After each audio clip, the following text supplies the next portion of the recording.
झीलटा कौ स्कूल एटा आम गाँ आम विकास साही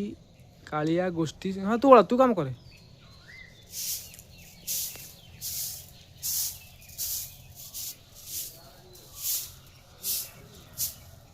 झील तुम सारे गुरुमा केतल को 7टा बेलू आसवे आउ जन आसते तू एका के जन आसते सब जो आसते तू ओलौचु ମାନେ ତୁ ସଫା କରୁଛୁ ସବୁବେଳେ ଆଉ ହଁ ଯିଏ ଫାଷ୍ଟ ଆସିବ ସେ ଓଳେଇବ ସବୁବେଳେ ଯେ ପ୍ରଥମ ଆସିବ ଆମ ଗାଁ ଆମ ବିକାଶ ସାହି କାଳିଆ ଗୋଷ୍ଠୀ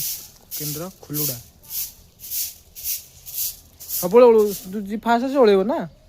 ପ୍ରଥମ ଆସିବ ଓଳେଇବ ଓଳା ମା ଓଳା ଆଉ କେତେଟା ପିଲା ଆସୁଛନ୍ତି ଏଠିକି 10ଟା ନା 20ଟା 10ଟା ନା 20ଟା ପିଲା ହୁଅନ୍ତି 50ଟା ପିଲା ହୁଅନ୍ତି